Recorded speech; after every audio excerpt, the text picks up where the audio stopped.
tentang udhiyah. Udhiyah itu hukumnya sunnah.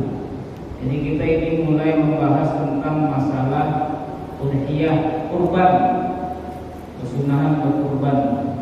Karena sebentar lagi akan memasuki bulan Dzulhijjah, akan memasuki hari raya kurban yang di situ disunnahkan bagi orang-orang yang mampu untuk berkurban. Maka kita bekali dulu ilmunya supaya yang mungkin tidak ada niat berkurban muncul niat untuk berkurban.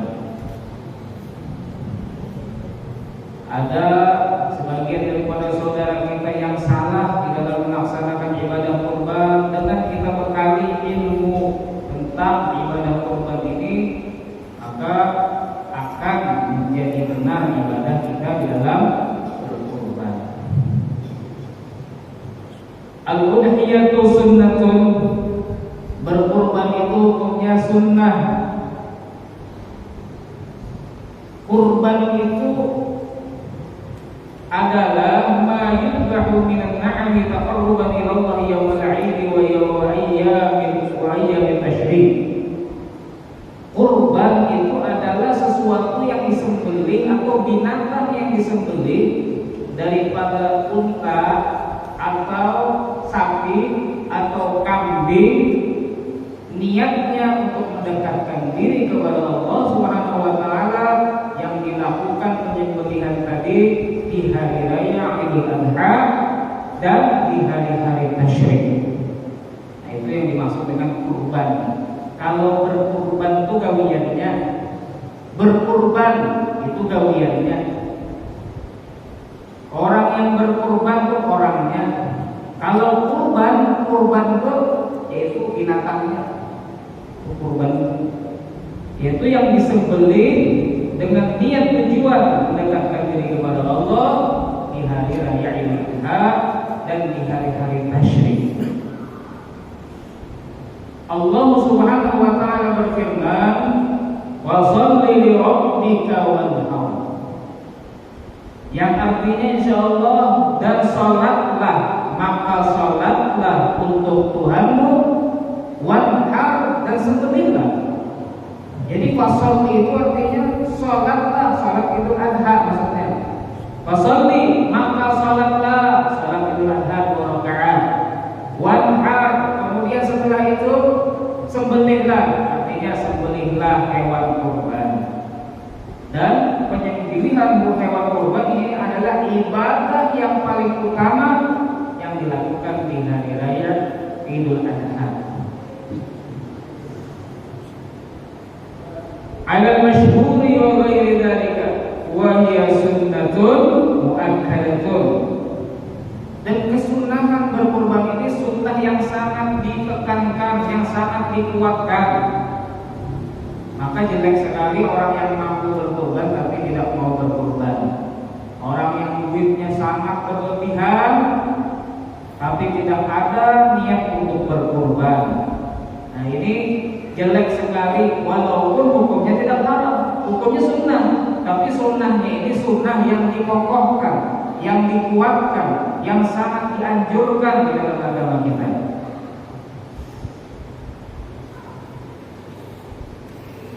Walaupun sebagian ulama mengatakan wajib hukumnya. Menurut Imam Malik, kata beliau, berkurban itu hukumnya wajib. Bagi orang yang memiliki harta berlebih daripada hajatnya dengan keluarganya, maka wajib dia berkurban. Maka untuk kehati-hatian, ketika ada ulama mengatakan, oh ini hukumnya sunnah, ini hukumnya wajib, ini hukumnya sunnah, ada lagi yang mengatakan ini hukumnya wajib, berbeda pendapat ulama, maka untuk kehati-hatian kita mengikuti, kita kerjakan ibadah tersebut. Untuk kehati-hatian, bisa jadi itu benar-benar wajib hukumnya. Jadi kalau ada dua pendapat, ulama mengatakan sunnah, ada yang mengatakan wajib, lebih baik kita kerjakan agar kita keluar daripada pertentangan ulama. Kalau kita gawi itu ada salahnya kita. Tapi kalau kita karena menggawi sedangkan kita mampu, ada ulama yang mengatakan berdosa hukumnya. Nah, itu menurut mazhab Imam Maliki. Rasulullah bersabda, "Umirtu bin nahwi wa huwa sunnatun lakum." Aku diperintahkan untuk menyembelih binatang kurban dan itu hukumnya sunnah bagi kalian, kata Rasulullah sallallahu alaihi wasallam.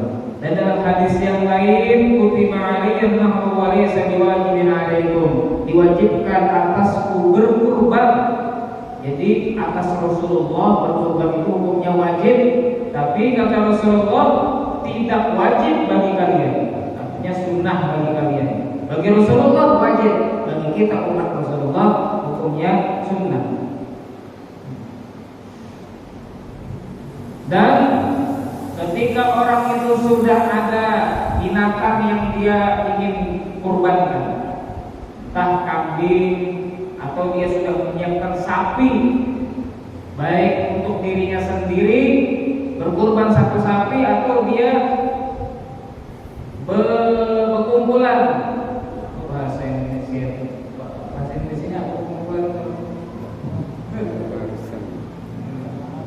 ya bersamaan bahasa Indonesia itu pepatungan itu bahasa Jawa, patungan duit nukar satu sapi untuk 7 orang yang berkurban. Kalau sudah ada seperti niatnya sudah ada, kemudian sapinya sudah ada atau kambingnya sudah disiapkan, maka ada hadis Nabi SAW mengatakan, "Idza ra'aitum hilala dzilhijjah wa arada 'ahadukum an yudhiya falyumsik 'an sya'rihi wa asbahihi." Kalau kalian melihat hilal bulan Dzulhijjah, artinya masuk bulan Dzulhijjah, malamnya sudah masuk bulan Dzulhijjah, 1 Dzulhijjah, maka apabila kamu menginginkan berkurban, hendaknya kamu menahan diri daripada memotong kuku dan memotong rambut. Ini bagi orang yang berkurban sunnah hukumnya, kadang memotong rambutnya dan kadang memotong kukunya ketika sudah masuk bulan Dzulhijjah. Nah, itu sambil menunggu penyembelihan di hari raya Idul Adha. Jadi 10 hari itu jangan memotong rambut, jangan memotong kuku. Ada lagi sebagian ulama mengartikan hadis ini, yang dimaksud jangan dipotong itu kukunya binatang mana jangan dipotong, bulunya jangan dihilangkan juga, supaya sempurna di dalam kita berkorban dari itu.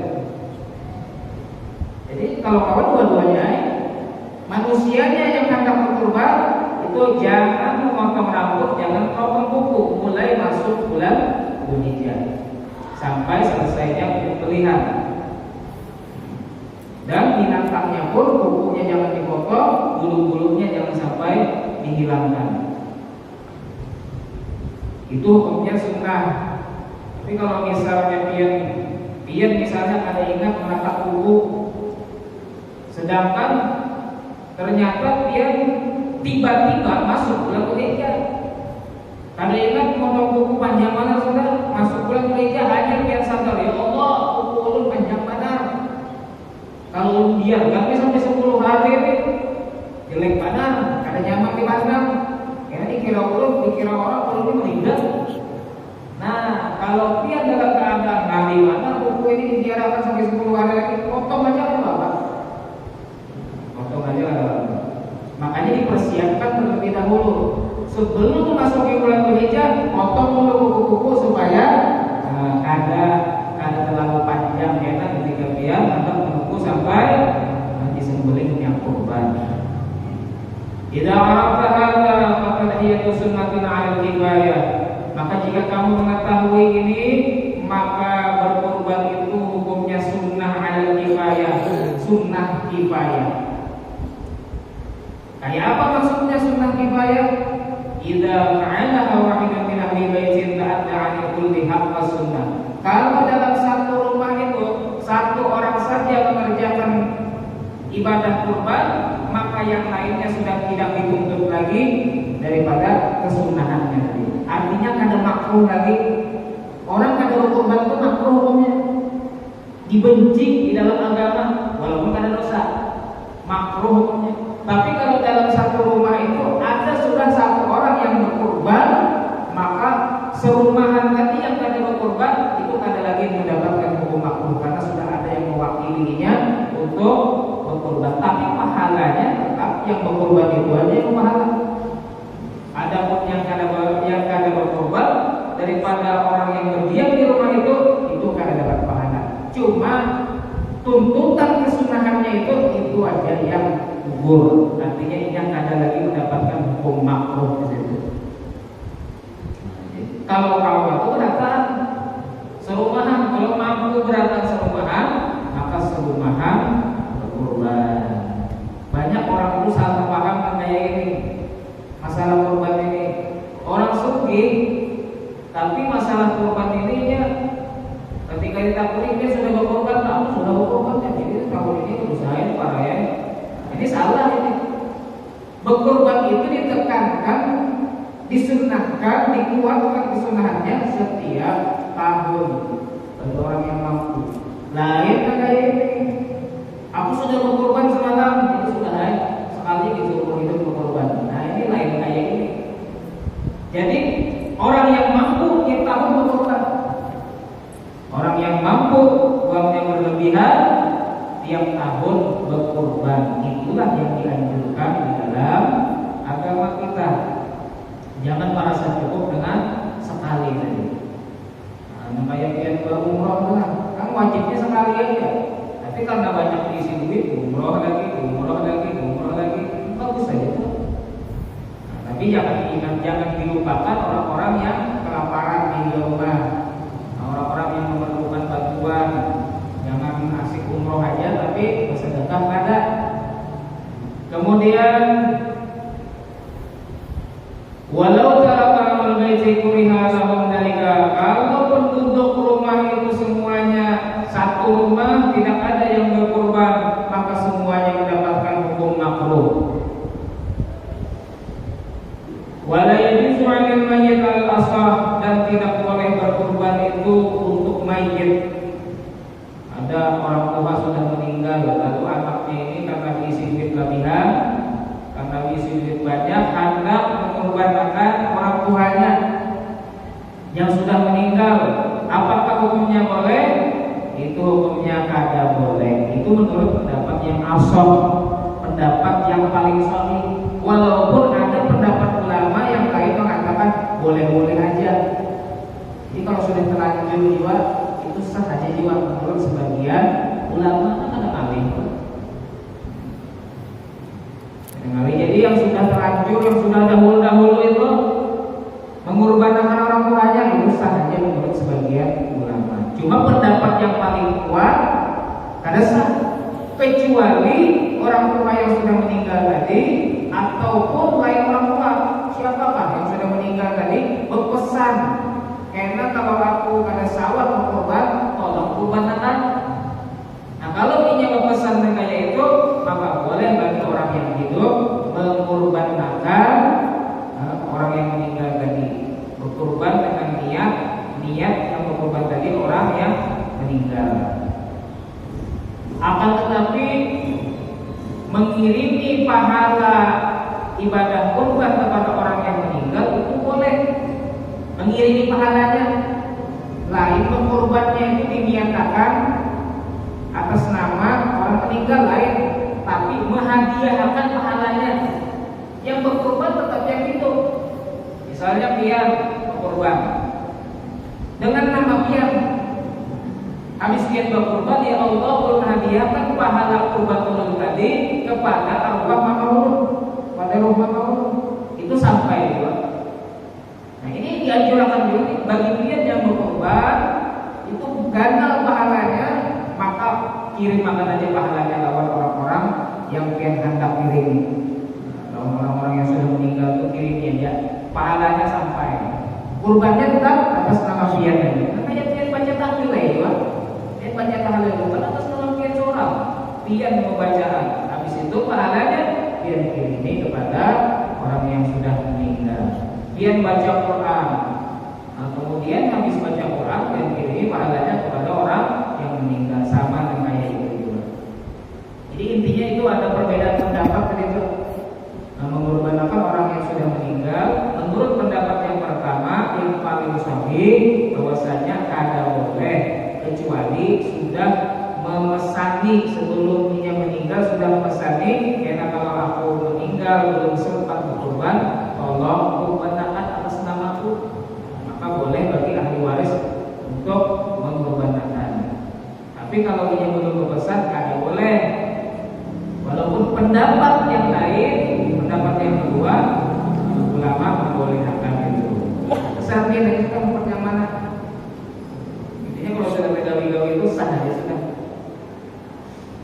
Kenapa perlu jadi ulama kemudian namanya itu ada yang mengadakan hukum itu, ada yang wajib, ada yang sunnah, ada yang mengadakan boleh, ada dalam satu masalah. Kenapa kayak itu? Karena memang pemahaman manusia itu beda-beda. Al-Quran diturunkan oleh Allah ayat demi ayat. Ulama dalam memahami ayat itu beda-beda otaknya. Ada yang memahami kayak ini, ada yang memahami kayak ini. Ulama yang memahami ayat-ayat tadi, kalaupun salah di dalam memahami, itu mendapatkan pahala daripada Allah. Walaupun salah sih memahami. Sidin ini sudah berusaha memahami ayat Al-Quran, ternyata Sidin salah memahami, maka Sidin dapat pahala. Dan orang yang mengupati pendapat Sidin tadi itu kada berdosa. Sah-sah saja mengupati pendapat Sidin, walaupun sebenarnya salah. Walaupun sebenarnya salah.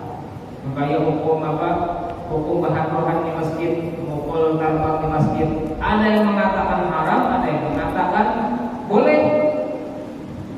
Kenapa bisa beda-beda? Karena ulama berbeda memahami hadis, berbeda dalam memahami hadis Nabi SAW. Otaknya beda. Sedangkan Sidin diberikan kewenangan di dalam memahami. Kalaupun Sidin salah memahami, Sidin tetap dapat pahala, dan yang mengupati pendapat Sidin sah-sah saja. Boleh mengupati pendapat Sidin. Makanya kita itu boleh mengupati salah satu pendapat 4 mazhab itu. Kita hendak bermazhab Maliki silahkan, hendak bermazhab Imam Syafi'i silahkan, hendak bermazhab Imam Hanafi silahkan, hendak bermazhab Imam Hanbali silahkan. Tapi jangan berpindah-pindah mazhab kecuali darurat. Kalau dia mau upati pendapat mazhab Imam Syafi'i upati sudah. Wudunya wudu Imam Syafi'i, sembahyangnya sembahyang Imam Syafi'i, zakatnya zakat pendapat-pendapat Imam Syafi'i, hajinya cara Imam Syafi'i, puasanya cara-cara fikih yang sudah diatur Imam Syafi'i. Jangan bercampur-campur, tidak boleh bercampur-campur kecuali darurat. Ada sebagian amalan itu kita bertaklid, berumpat bahwa pendapat imam lain. Seperti niat di awal Ramadan, niat puasa sebulanan penuh itu. Aku niat puasa tahun ini, aku niat puasa Ramadan tahun ini sebulan penuh. Nah itu niatnya Imam Maliki itu. Itu mempunyai pendapat Imam Maliki, sehingga kalau kita malam kedua kada ingat berniat, sah sudah puasa kita. Malam kelima kada ingat berniat, sah puasa kita karena sudah berniat di malam pertama untuk puasa 1 bulan penuh. Tapi kalau menurut mazhab Syafi'i harus tiap malam berniat puasa. Kalau ada ingat berniat karena di malam berapa, berarti ada berpuasanya, wajib kena mengkodok. Nah, jadi kadang-kadang kita memakai dia pendapat Imam Maliki, pendapat Imam Hanafi kadang-kadang. Tapi yang kada boleh itu kayak ini, setiap hari dicampur terus. Pendapat ini dipakai, pendapat ini dipakai, pendapat itu dipakai. Nah, itu yang kada boleh.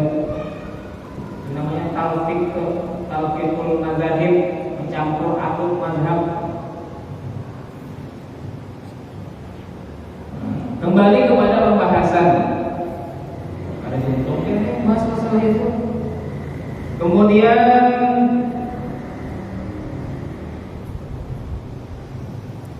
na'am tajuzu niyaba anhu fi ma 'ayyanahu bi nadrin qabla mautihi. Binatang-binatang yang bisa digunakan untuk berkurban yaitu yang disebut dengan na'am atau al-an'am. Apa itu al-an'am? Al-an'am itu ibil, unta, bakor, sapi, kemudian syakun, kambing. Itu binatang-binatang yang bisa digunakan untuk kurban. Selain itu ada bawa. Hadangan bang kayak dulu. Hadangan itu disamakan sama sapi karena kurang lebih itu bentuknya. Nah, hadangan itu boleh dijual karena ini disamakan lawan sapi. Ayam kayak apa? Kalau boleh. Pokoknya selain daripada yang tiga tadi itu unta, sapi, kambing itu kada boleh. Tapi menurut pendapat Imam Ibnu Abbas boleh berkurban dengan ayam. Itu menurut pendapat Imam Ibnu Abbas. Maka dianjurkan kata ulama bagi orang yang kada mampu berkurban sapi, kada mampu berkurban kambing, hendaknya ia berkurban ayam. Orang main bilang rumah sama yang boleh. Habis itu bagi apa?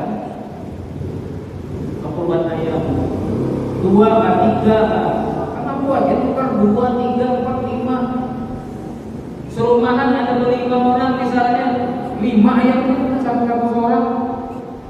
Jadi dianjurkan bagi orang yang kada mampu berkorban kambing, kada mampu berkorban sapi, tetap berkorban ayam. Di belakang rumah mendatang, apa nih buka rumah serang biasa. Tapi dibagi.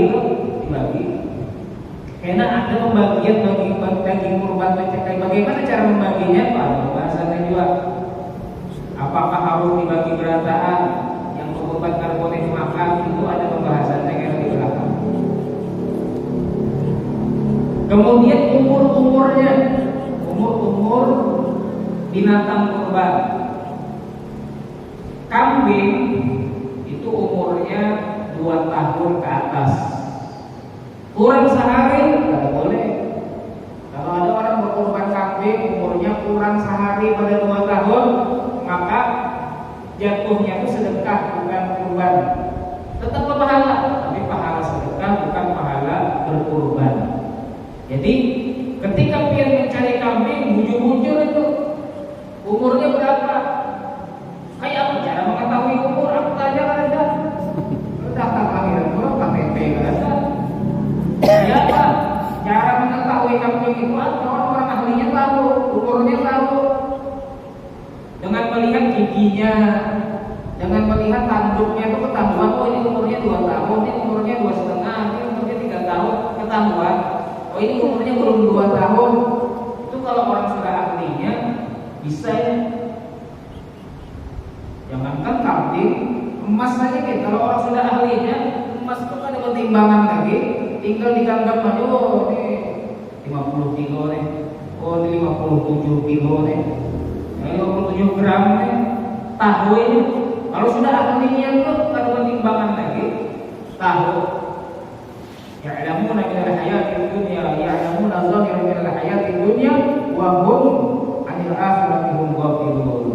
Banyak orang-orang tuh hebat masalah keduniawian, tapi masalah akhirat dia lalai. Banyak orang ahli-ahli kayak itu. Tukang itu kalau sudah ahli badannya, kada lagi meteran. Mau ukur tuh kada lagi meteran. Oh, 5 meter tuh. Tuh lebarnya tuh 5,5 meter. Melihat tadinya tahu sudah ukuran kan sudah ahli badannya. Nah, maka orang-orang yang ahli dalam masalah kambing, dalam perkambingan, dalam persapian itu tahu ini umurnya 2 tahun. Maka pian itu kalau hendak tukar kambing, bawahi orang yang tahu, bawahi orang yang tahu masalah kambing supaya tidak dihumuli orang. Karena ada orang yang menjual kambing, menjual sapi, di musim hendak orang hendak berkurbanan ini, nah itu banyak penipuan. Karena bisa dipompanya, pautnya itu dipompanya supaya gemuk sapinya itu, sekali bisa beli baju impok tahuran. Jadi sebelum ketika mendekati hari raya kurban ini banyak lah di situ orang bersiasat supaya memoles binatang kurbannya supaya orang tertarik mengingkari. Nah, itu hati-hati, itu perlu berhati-hati. Cari ahlinya, bawai ahlinya untuk mencari hewan kurban tadi. Kalau penjualnya tuh bagus tahu saya, penjualnya itu bagus tahu saya. Kalau masalah penjual nih, kadang-kadang memandir harga kawan sekali ini lain murah keduanya harga kawannya. Maka kalau sudah menyangkut harga kawan terkenawar lagi ya, perasaan itu murah adalah harga kawan ini kalau udah lagi itu pasti murahnya. Sekali ditakut di toko lain, nah ternyata terlarang. Nah, itu pernah orang bekas kayak tukang bekas, udah kawan, ini harga kawan ya. Sekali ditakut di toko lain, murah di toko lain. Nah, berarti harga kawan itu dibumbulinya orang. Kemudian tadi kambing yang belum masuk tadi adalah kambing yang bulunya pendek, kambing Jawa orang nyambat itu 2 tahun umurnya, 2 tahun ke atas. Kalau domba yang gimbal itu bulunya, nah itu setahun sudah kawal, umur 1 tahun itu sudah kawal untuk dijadikan binatang kurban. Kemudian sapi umurnya paling sedikit 2 tahun juga, minimal 2 tahun. Hadangan itu juga. Kemudian unta, ada unta di sini. Unta itu 5 tahun. Nah, itu minimal umurnya. Jadi yang kita ingat itu kambing lawan sapi ini. Kambing, kalau kambing Jawa yang bulunya pendek itu 2 tahun. Perhatikan bulu-bulu ketika menukar. Kemudian sapi 2 tahun juga. Kambing domba yang rambutnya gimbal, bulunya gimbal itu 1 tahun. Wa'lam, ketahuilah la farqa fil ajza'i bainal unsa, la farqa fil ajza'i bainal unsa waz zakar idza wajada sinnal mu'tabar. Na'am adzakaru afdalu 'ala al. Lalu binatangnya ini betina atau jantan? Yang kita kurbankan ini betina atau jantan? Harus betina atau harus jantan? Maka di sini ada aturannya. Boleh betina, boleh jantan. Yang afdal yang mana? Nah, di sini disebutkan dalam kitab Kifayatul Akhir ini, yang afdal adalah az-zakaru afdalu 'ala rajih. Yang jantan lebih afdal. Kenapa? Li'annahu atyabul lahman. Karena yang jantan itu lebih nyaman dagingnya. Lebih nyaman dagingnya. Wa nuqila 'an Syafi'i annahu qala al-unsa ahab min az-zakar. Tapi menurut Imam Syafi'i, ada pendapat juga nih. Menurut Imam Syafi'i, yang betina lebih dicintai. Maksudnya yang betina itu lebih bagus. Yang mana kita ukur terserah. Ulama ada yang mengatakan yang jantan lebih afdal. Ada ulama yang mengatakan, yaitu Imam Syafi'i mengatakan yang betina lebih afdal, yang lebih dicintai, lebih bagus. Nah, maka terserah pian aja. Anak jantan, anak betina, terserah aja. Nah, kemudian buat zikul badanatu ani sab'atan sab'atin, dan cukup sapi daripada 7 orang, berurunan 7 orang, berpatungan 7 orang, kumpulan duit, barisan misalnya. Wa kadzal baqarah, begitu juga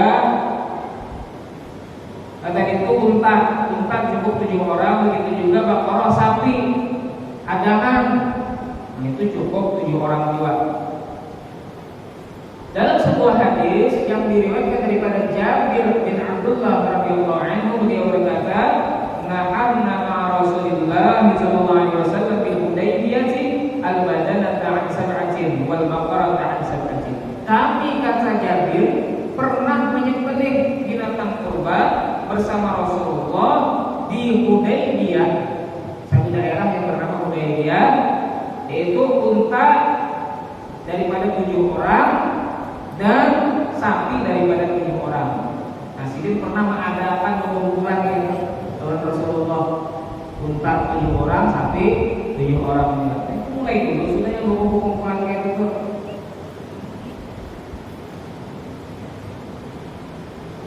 Wa tujzi'u syatu an wahidin, dan cukup kambing daripada 1 orang. Kalau kambing itu cukup 1 orang aja. Ada kawan 7 orang berkumpulan pada bukan 1 kambing. Kecuali 7 orang berkumpulan misalnya, bukan 1 kambing, 1 kambing lagi dibagikan kepada 1 orang kepada bapak.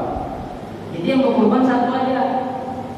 7 orang ini berkumpulan dapat 1 kambing dibagikan kambing kepada 1 orang kawannya tadi.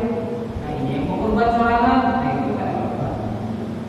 Wa arba'un la tusibu fi dhahaya, dan ada 4 kecacatan yang tidak cukup di dalam kurban. Artinya 4 kecacatan di dalam binatang kurban yang membuat binatang tadi tidak bisa lagi digunakan berkurban. Apa itu? Al-awra'ul bayyin, buta yang nyata. Nyata mana bukanya? Kayak berjalan ke kami buta yang nyata.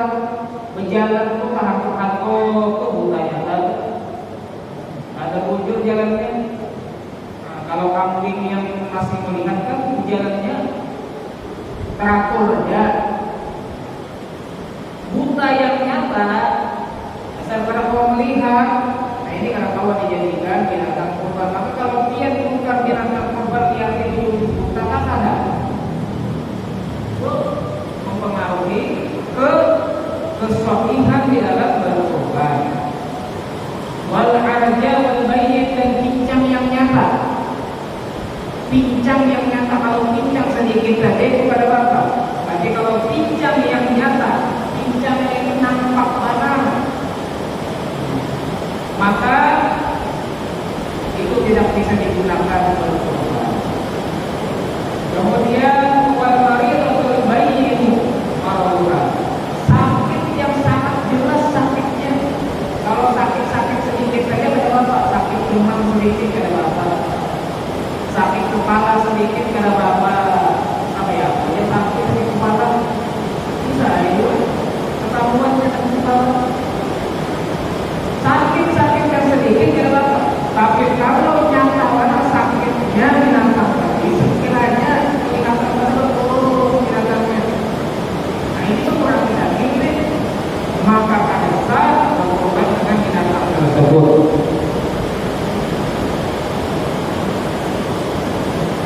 Wal hajba'ul lati dhahaba mafkuha minal hudal, dan kurus, terlalu kurus, walaupun misalnya sapi umurnya sudah 2 tahun, sapi umurnya sudah pas 2 tahun, tapi kurus banget. Yang aturannya kalau sapi 2 tahun misalnya sudah 90 kilo misalnya dagingnya dimakan, ternyata ini 50 kilo aja, 50 kilo aja barangnya. Nah, maka ini berarti kurus yang menghilang akal daripada dagingnya. Kalau kurusnya seperti ini, maka ada boleh kami digunakan untuk kurban. Berkurang dagingnya. Itulah diantaranya cacat-cacat yang membuat binatang tadi tidak bisa digunakan berkurban.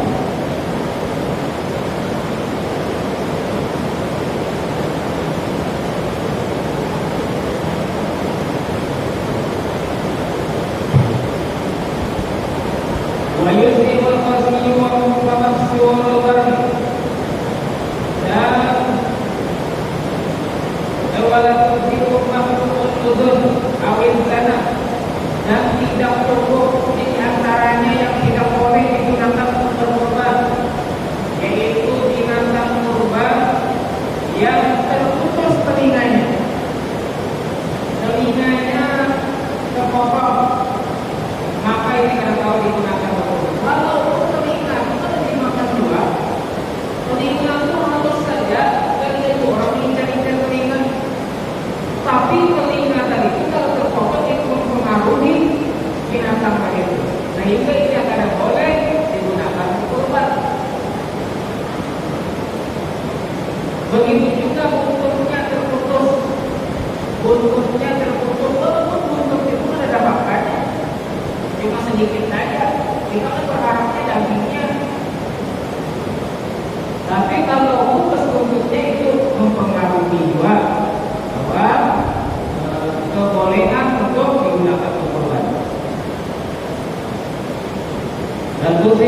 maftuhul udhun wa kana maftuh akthar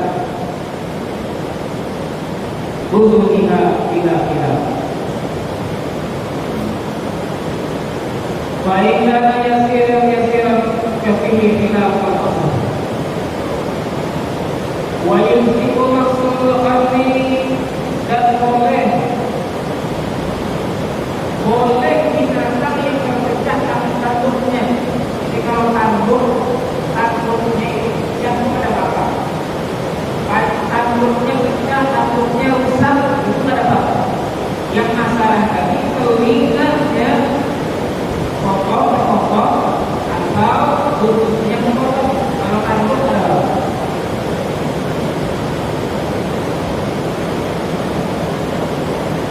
Lalu bagaimana binatang yang hamil?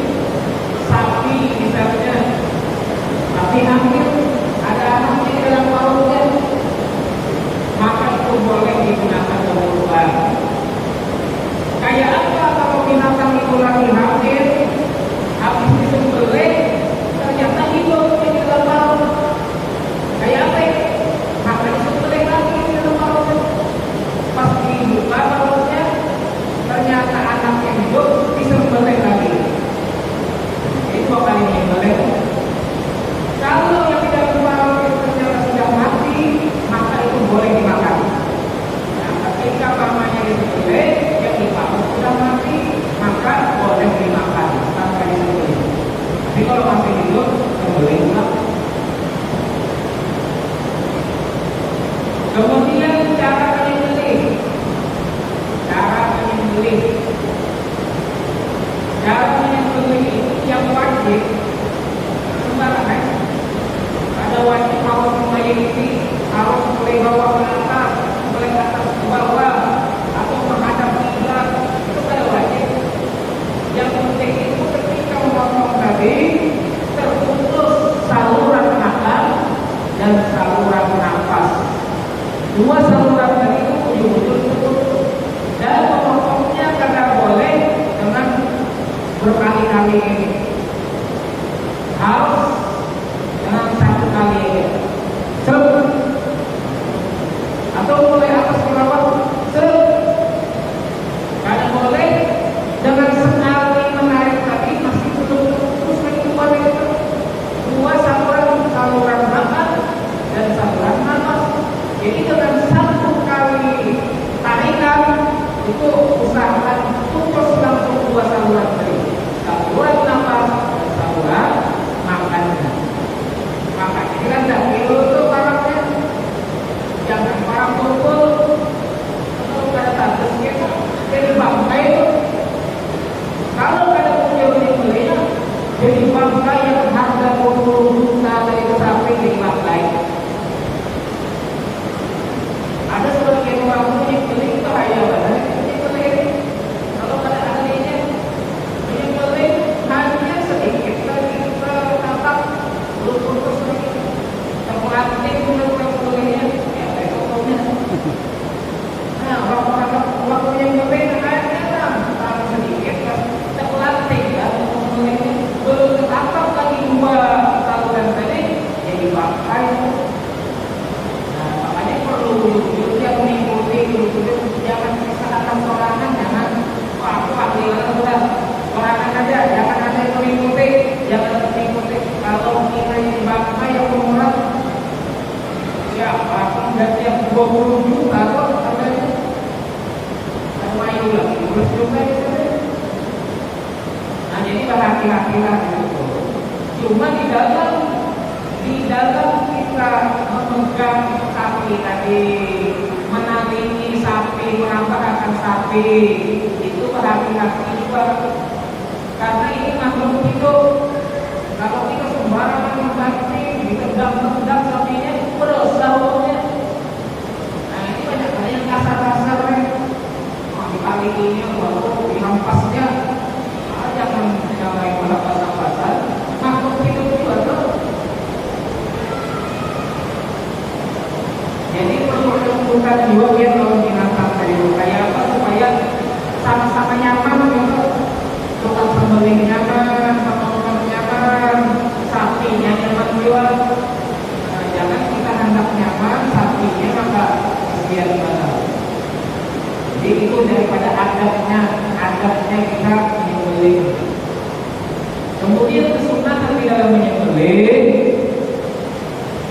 Kesunahan di dalam menyembelih disunnahkan ketika menyembelih 5 perkara. Ini sunnah bukan wajib. Atasnya itu membaca Bismillah. Wassalatu ala Nabi dan bersalawat atas Nabi Muhammad. Baca Bismillah dan bersalawat. Wastiqbalul qiblah dan menghadap kiblat. Jadi binatangnya tadi hadap akan kiblat. Kemudian wa takbir, membaca takbir Allahu Akbar Allahu Akbar Allahu Akbar walillahil hamd. Takbirat. Wa du'a bil qabul, dan doa supaya dikabulkan. Allahumma hadza minni fataqabbal.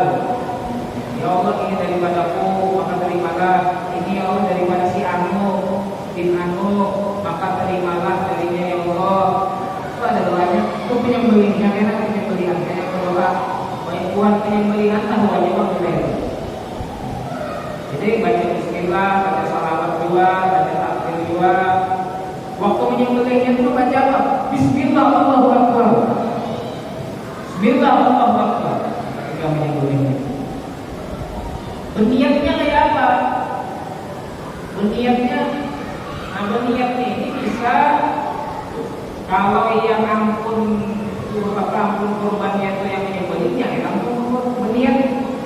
Kalau ini menyuruh orang yang menyembelih, maka ini memakai lafaz niat. Tolong niat-niatkan kena, niat-niatkan kena dalam ketika menyembelih itu.